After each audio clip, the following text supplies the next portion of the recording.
The 2020 Nissan GTR R35. In this video, you can expect a few things. Extreme detail, the story and history of this car, including the engineering. We've worked with Nissan USA, Nissan Japan, and AMS Performance to bring you every single thing that you probably want to know about this, so get ready.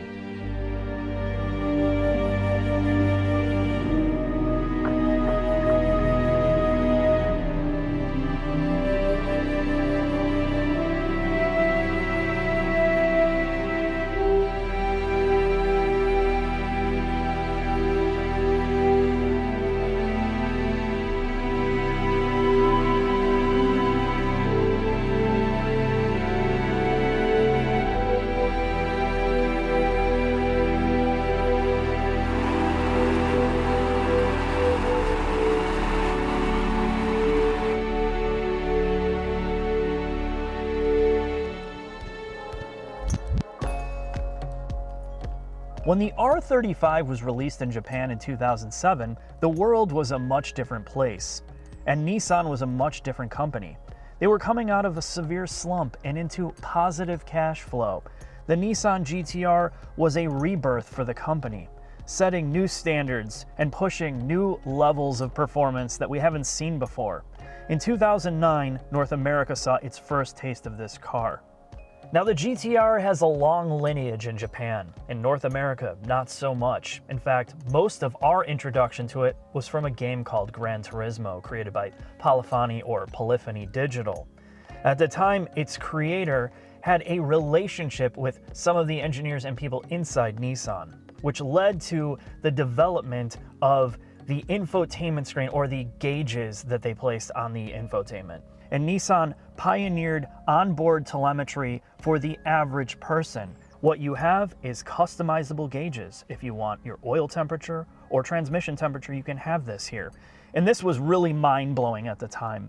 And this is what Nissan's fundamental idea was making all of this performance and technology accessible to the average person. Now, that philosophy of accessibility carries over into the cabin design. The earlier GTRs had a very simple approach. This was not trying to wow you with exotic materials. It just was functional, pure sports car feel. Now, in 2017, they made some major revisions to materials, the way the center stack is laid out, and overall technology, which brings it more in line with the current Nissan lineup. But the big thing here is you can be pretty much any body type and fit in these seats. It is a large frontal cabin space with minimal sacrifice. The adjustability is good. The back seats are good for small children or things. The trunk makes this usable 7 days a week and not 1 day a week like many supercars. So again, it's trying to find this balance between price, material choice, and usability. But I think that's a great time to get into the shop and really talk about the story and the engineering behind this car.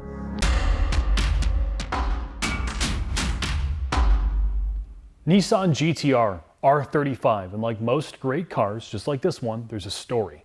So, in the late 90s, Nissan was almost bankrupt, and their new executive pulled them out of the disaster that they were in financially. He then greenlit this project, and in 2001, the first concept car came out, and it was called the TM, or Trendmaker, because they believed the core philosophy behind this car would catch on with other automotive manufacturers. And there were two primary objectives behind this product. The first one, you had to drive this thing, or be able to drive this thing at 300 kilometers an hour, or nearly 200 miles an hour, and have a conversation with your passenger. The second philosophy, or goal with this car, is it needed to be able to dominate the racetrack. However, they wanted it to be accessible. And Tamura-san, who Nissan internally calls Mr. GTR, paints a rather interesting picture of what he believes a sports car like this should be like. Sorry to say, your judgment. I don't think so, because complex meaning is if you drive, it's complex feeling because handling is difficult. Axle, brake, difficult, complex. It's meaning complex. But some system complex, and if you don't see about for any underfloor, you cannot see about for it's complex. Olympic player or human run out 0 to 100 meter, maybe 100 years ago, 10.2 seconds. 100 years later now, how much the 0 to 100 meter to reach by human? 5 seconds? 6 seconds? Yes, you're right. 9.58 by Usain Bolt. Just 1 second, or maybe below. This is 100 years ago of the differentiation of the human physical stuff. But car is different. 100 mile or even quarter mile drag race, everything, maximum speed, quite different. Power, quite different. But human is almost same. How you can connect to this human connection, connectability. So first step, ABS, anti-lock brake system. Sorry, Mr. Customer, your brake is so hard, but your brake is bad. When you rocked, please release above for a brake pedal. People cannot do that. People could not do that. How you protect above for dangerous zone? We have to control above for brake oil pressure, right? By electronic complex system.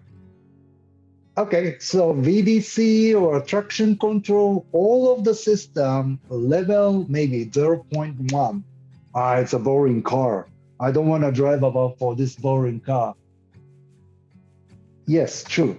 In the track day, I do want to drive by myself. But once again, far from, 500 miles from this, I'm not sure for Laguna Seca for you. Laguna Seca for you. Do you want to drive a boring Interstate 5 by yourself? Maybe car, please drive by yourself, or some support by level 3, 4, 5, something like that. It's okay. That's why for this complex system, sorry to back to the story for you, the complex is someday it's not complex, but the first starting point maybe looks like a complex. Change the mind for the customer viewpoint, not like a geek type of the journalist. You may better for understanding about for real customer of the attitude. That's my approaching stance. The way he explained it is the Nissan, the GTR coddles you. It kind of holds you in its arms. As you get to that limit, it kind of pulls you back to safety. And it doesn't matter what drive mode you're in, between the all-wheel drive system, the safety systems, and its overall design of how it's putting down power, you always feel like the car is there to protect you. And this was one of the most controversial things about when this came out. It was the first car that was more driving simulator than driver's car. And this was by design. It wasn't trying to be that edgy, at the limit, always kind of being behind and chasing the car and keeping it in check. It was there to kind of keep you in check while still delivering all that insane high performance power that a supercar would have. The excitement of this vehicle came from the fact that you as a mortal man or woman who didn't necessarily have the driving aptitude of a race car driver, they could get to that next level of performance they could not get in one of the competitors. And as you can clearly tell with modern cars here in 2020, 2021, this philosophy's moved on to brands like BMW, Porsche, Chevrolet. This core concept of having technology aid you and make you faster while keeping you safe has moved on and really become the trend in the automotive industry. However, as Mark said, it was controversial when it first came out. And it's still controversial. If you're someone that loves to drive, there's always going to be that ongoing debate with sports cars. At what point do you take driver control away where the car is doing more than the driver?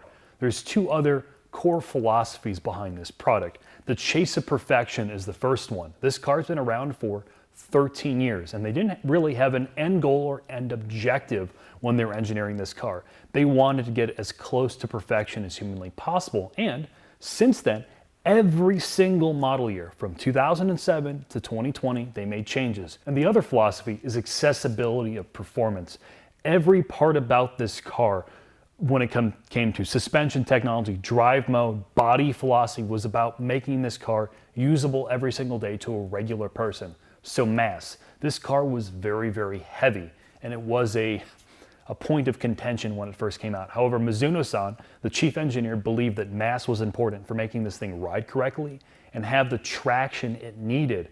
And with the traction it needed came a new design principle for the architecture. This was the first car Nissan ever designed with a dual clutch transaxle, which means the gearbox and the transmission are behind the driver, right over the rear differential. And they did that for weight distribution.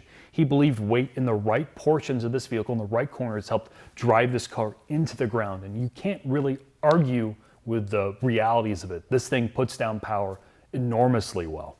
Yeah, and weight is relative to what you're trying to achieve. If you're trying to achieve speed, you overcome weight by power. Yes. And that is the modern way of doing things. Reducing weight or adding lightness costs money.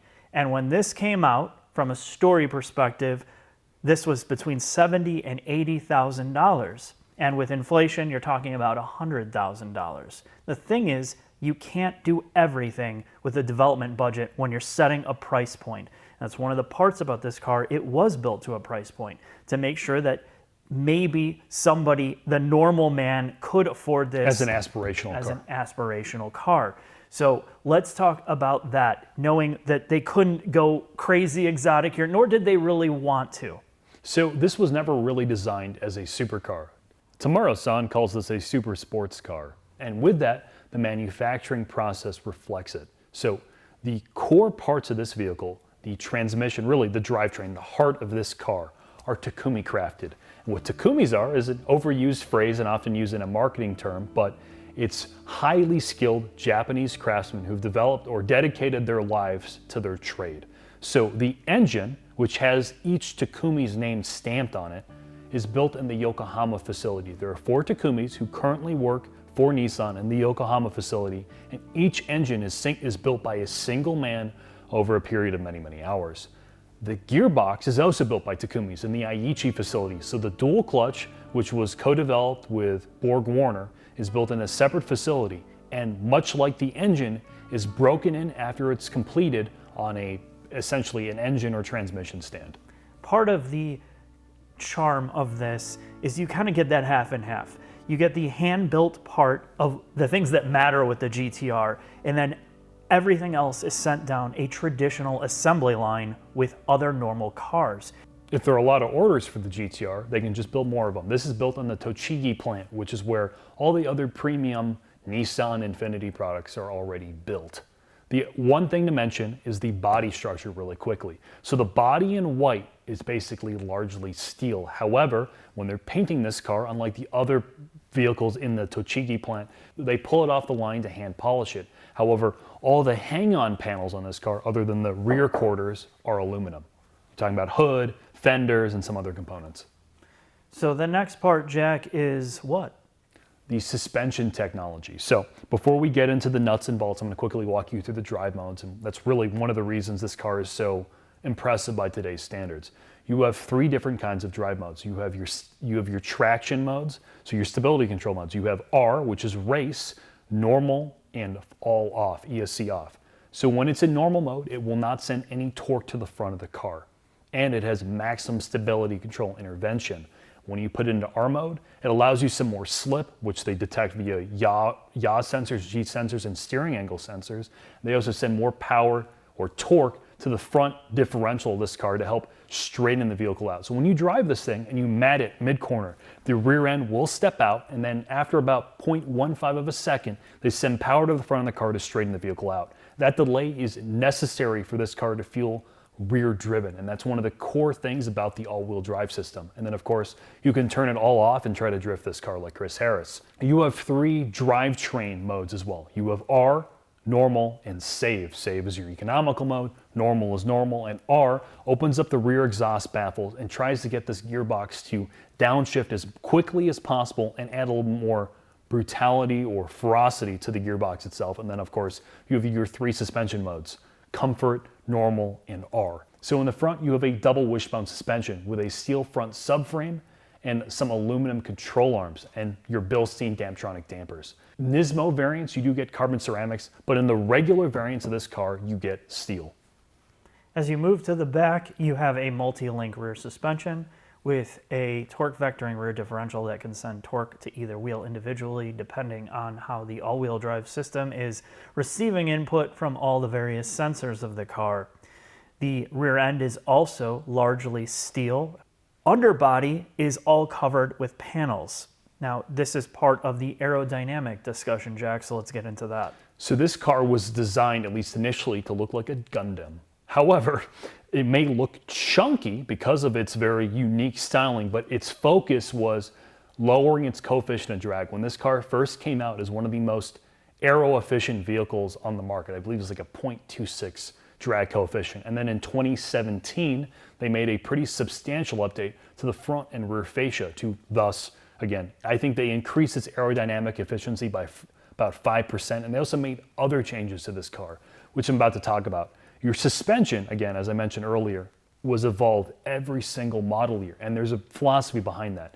It's the performance to maturity scale that Tamura-san showed us. So when you look at this, on your x-axis, you have performance, the making this feel like a supercar, and the maturity side of it is your y-axis, and this whole product belief for the regular GTR, not the Nismo, is to move it up directly in the middle to get it more mature, more comfortable, a better GT car, and I'm sure some of that has to do with the fact that he's getting older. Yeah. He's been working on this project for almost 20 years, and the other part of it too is he wants to make it faster.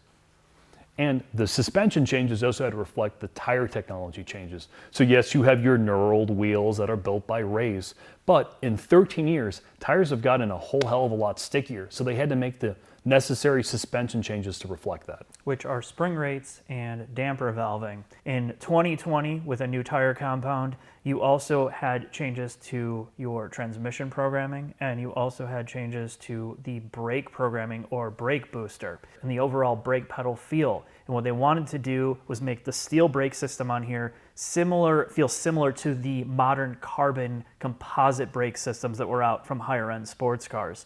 So it's a full body approach to improving all these subsystems, and it goes right back down to the original philosophy of chasing perfection through incremental improvements with the set aside budget that they have for R&D. And that's the other thing to bring up. They didn't necessarily have the resources at Nissan to keep doing massive redesigns to the car. So something that is, I guess, a bit controversial is the gearbox. They continually made changes. The gearbox has made it to their Atezza all-wheel drive system. So I'm going to give them a quick overview of how the gearbox and all-wheel drive system works before we talk about the engine. So in the back, you have a dual clutch gearbox with a rear differential, which allows torque vectoring. Then you have two drive shafts. You have one drive shaft that comes from the engine in the front of the vehicle that sends power to the rear differential and gearbox, and then you have a separate drive shaft that sends power to the front differential, which is coming off the rear of the car. So as I mentioned earlier, when the car detects slip, after 0.15 of a second, it sends power to the front of the vehicle. So it looks very, very interesting, but the trans logic changed every single year. When this car first came out, and we're about to talk to Martin at AMS Performance, who will talk more about this, but the gearboxes were known to basically explode from abuse. So they had to make software changes and some slight mechanical changes to the gearbox to make it evolve, to make it feel better, to survive the abuse. All the stuff you're expecting from rolling engineering changes. And I think that's a good time to talk about the mechanical changes. The biggest refresh was in 2017. So Tamura-san called it one of the largest changes, or as large of a change to the R35 as there was a leap in engineering from the R32 to the R33. So they changed the front crash structure of the car. Essentially, they went to a more rigid setup, and they got that feedback from their race car drivers who believed the front suspension should be more rigid. It allows for better front end feel, and it also, again, safety. And the other thing they added was more structural adhesives. So there's things about upping rigidity, and I think they increase the overall rigidity of the front and the rear, and it may sound like a little, but again, it's all these little tuning points. I think it's like 5 to 10% between the front and the rear. So there are massive changes to the overall car. It just doesn't particularly look like it, but it makes a huge difference in the drivability. And a lot of that has to do with software tuning and some of the engine tuning that we're going to talk about now, Jack. So engine tuning, I'm not going to get into too much of it because Martin is going to walk you through this, but in 2020, they changed the turbochargers and the trans logic. So they allowed the trans to downshift harder, but upshift smoother. And with that and their changes in their stability control logic, they allowed you to enter a corner and exit a corner faster, allowing the car to rotate with the gearbox. It also stopped the car from upsetting itself mid-corner. So you can now shift mid-corner and it won't break traction like you will say in a 458 gearbox where it's like bang, bang, bang, bang, bang.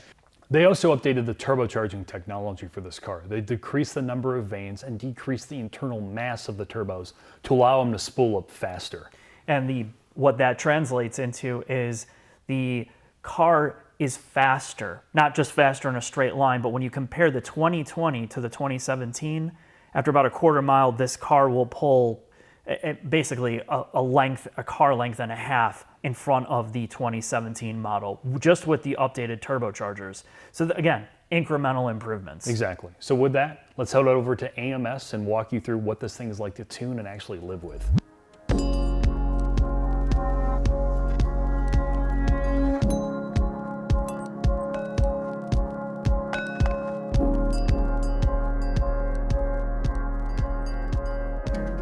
We have made it to AMS Performance in West Chicago, Illinois, and we have this lovely gentleman here.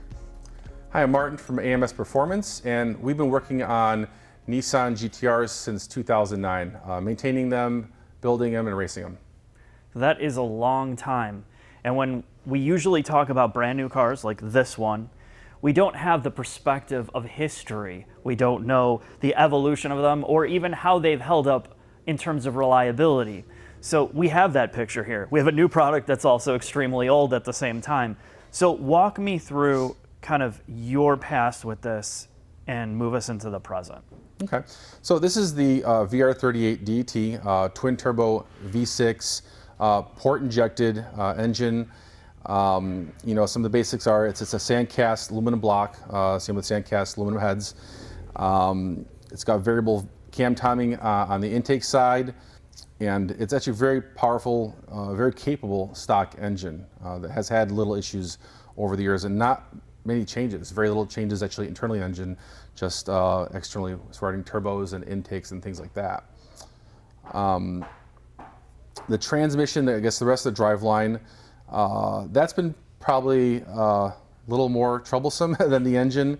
Especially the earlier year cars. A lot of that had to do with, I won't say the components themselves, but the launch strategy. So when this thing came out, it had a really aggressive launch, and we were talking like 4,000 RPM, clutch drop, you know, and spinning all four tires, and you know, some people just do it over and over and over again, and eventually break stuff that way. So they revised their launch control strategies over the years, and they got aggressively on the conservative side after that, and then it was no fun to launch the car, and they kind of crept back up, you know, and made some changes over the years, and it's gotten pretty reliable as far as that goes, and worked those bugs out for the most part. You know, we build a lot of track cars, a lot of race cars. We've pushed, you know, not in this obviously stock form, but over 3,000 horsepower, this platform in drag racing. But the stock engine is very capable. If anything, the weak point in the stock components is the connecting rods. Over a certain torque level, which is cylinder pressure, you can bend the rods. Actually, you can take the thing pretty far. We'll do rods and pistons. Factory pistons are you know, cast. We do rods and pistons, and we'll make 1,300 horsepower. You know, I'm grateful that they made this car, because when it came out, I mean, it was so far and above everything else, and you know, the threshold above everything else was so high. It wasn't like, oh, it's just a little better. It was really, really good, and it still is good. It took them this long to get the money back and the investment back. So, you know, of course, it's been out for so long. A lot of the new stuff that's coming out has caught up to it. That's the biggest difference. You know, they've made obviously changes, much needed improvements, like the interior in 17. You know, the look of the car, but a lot of the cars have caught up to it, but that kind of speaks volumes for how far above and beyond it was everything else back when it first came out. You know, I'm really looking forward to what they do next with it.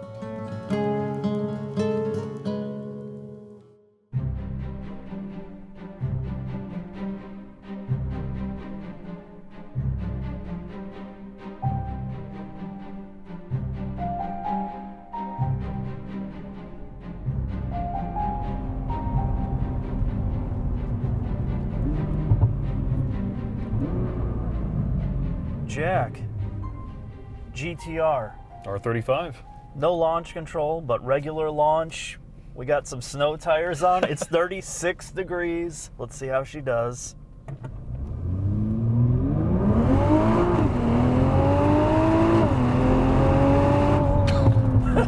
Jesus Christ.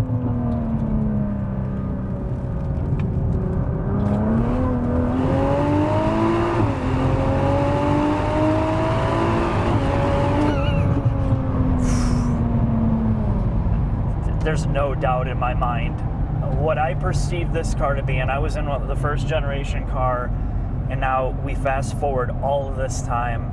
I am really astounded at how remarkably fast this is, and it's I'm not even overplaying it. This thing is still every bit as capable and impressive in terms of straight line speed as it was when it came out, if not even more now. Despite this all-wheel drive system being essentially like 15 years old,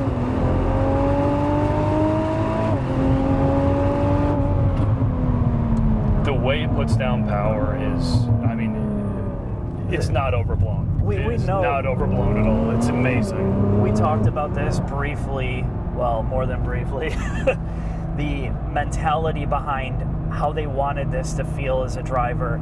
It's extremely hard now to remove my brain from all the technical parts, but I'm going to try to explain it.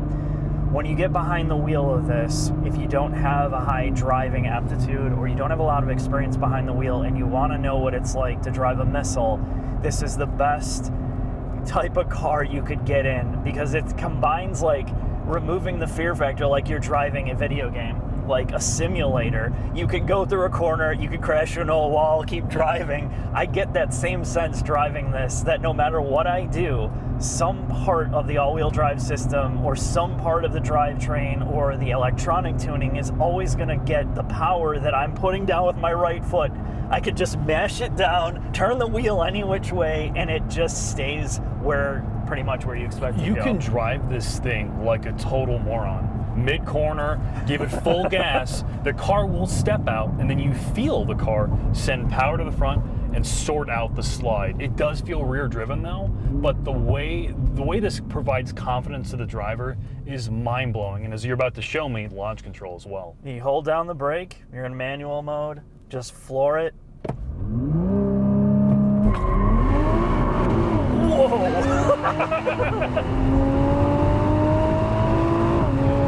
Jeez, man. Wow. Wow, dude. So I know that, you know, we've talked to Nissan and they call this the Super Sports, and that's a very Japanese name for something like this, and I understand why, because in many ways it doesn't feel like a supercar interior, exterior. It's for the person that doesn't want all the flash of like a supercar. But when you get right down to the straight line performance, and I don't want to bring up other brands, but the ability for this thing to put down all that power on winter tires in any type of condition, that's what makes this... freezing conditions. In freezing conditions. And I hate to be out here in these conditions because you can't really explore traction and handling and all that, but the fact that we can be in the dead of winter, going through snow, going through like slick surfaces with salt, and have to be able to utilize everything that this car has is what makes this so special to me. And when you break down some of its core driving characteristics, suspension tuning, trans tuning, and steering, it is a very livable package. This has really, really good ride control for a car like this. Yeah, and they've softened it up too, and we talked about that, but I think, you know, like right now we're driving in comfort mode, and it's just on the cusp of being a little bit too firm. But I think, again, with this power, you need the body control with all the pitch and yaw and all the movement. You still need body control to manage all the power, the braking, like the dive. You couldn't have this like you couldn't have it like a boat of a luxury car and still manage all the weight. So I think they did a good job with suspension. And then, you know, we have the transmission, and this is kind of like a sticking point with this car, Pete, and I've read this a lot. Well, the transmission is not good. It's dated. I don't know what the hell people are talking about. This thing is, I mean, I don't know what you expect. I mean, we talked about the revisions, right? Every single year they updated the logic of this gearbox, and now it's at the point where the upshifts don't upset the car mid-corner. It's much like a PDK in that regards. You can be in an increasing or decreasing radius corner, give it a shift mid-corner, and it won't break the rear end loose. However, the downshifts, when you're getting into a corner, are very ferocious. I think it's got some edge to it, but I mean, it gives you an element of excitement. And you know, when you strip away the manual transmission and you have an automatic, we've been in cars where they've refined every edge out of the transmission speed, tuning, shift shock, to the point where it's like, why It's boring, it's so boring. And I feel there is enough edge to this to make it fun. You feel something. It's just perfectly quick enough for street driving, and then when you put it in like save or R or normal, I feel like there is just a subtle graduation of how it ramps up from soft to fast and more harsh, and all of this matches the character of what this car is trying to do. I think, again, from the date of this car's inception and design to where it is now, it completely holds up. If not, it's not And you better. pair the transmission to an engine that is exactly what you want out of a turbocharged V6. It revs and it makes power all the way up to 7,000 RPM. Yeah, this thing is just constantly making power, and it's also a car that makes power from, you know, there's some lag to get going, like any turbocharged car of this type, but once it gets going, it doesn't seem to fall off after 100 miles an hour. And part of that, like we discussed, this has the aerodynamics to make sure that you can continually pull to high speeds. It's just a complete package for somebody that wants an everyday car that you can drive like a complete maniac, that's totally safe, and you can go flat out like you were in a supercar. And I think, to me, again, that's what differentiates this from many of the more esoteric, very purpose-built, one-trick pony type sports cars. But the only thing I will say that is kind of caught me off guard is the steering is, to me, like... It's the weakest point of the car. I don't know what, you know, like, we were joking around when we were trying to pitch this thing sideways just to be asses, and I don't know what's happening. I feel like I'm literally driving a simulator wheel, and I know we have hydraulic steering, I know we have all this stuff, but I don't know what's going on. I mean, I feel the body moving, but my essentially arms are just kind of digitally up, like the part of my brain is trying to match up with what's happening in my surroundings, but I'm not feeling anything. And the steering isn't particularly natural either. It feels very boosted. It's got this really unnaturally fast off-center feeling, I think, as well. The part that makes it amazing is also the part that makes it not for everyone. Yeah, absolutely. And I think, Jack, we've covered a lot of ground in this. Let's get to the final thoughts and kind of close this out. All right.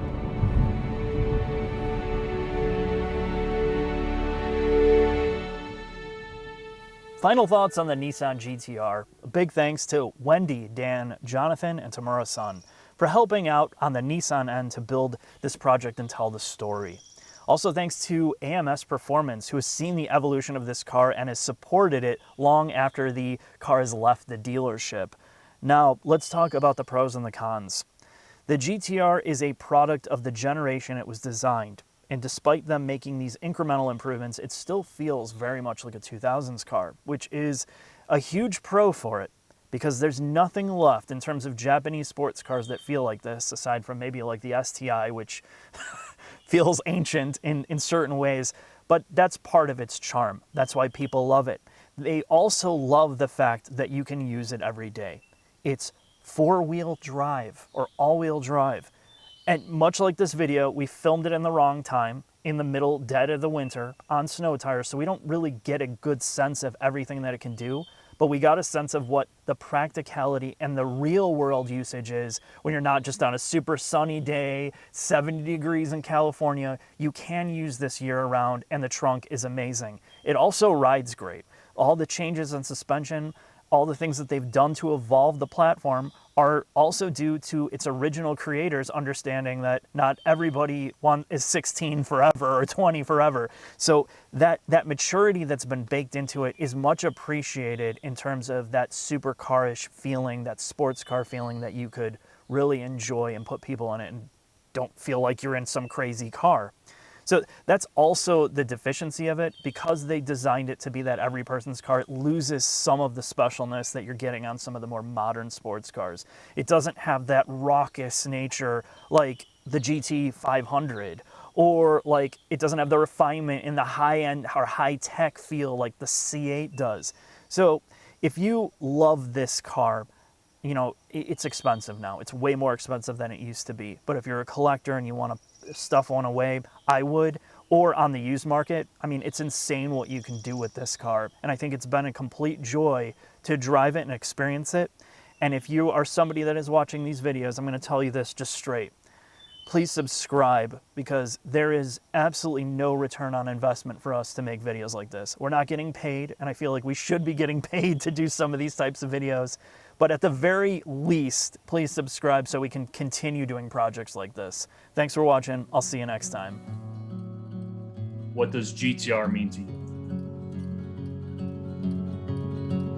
Life work. Simple answer for you.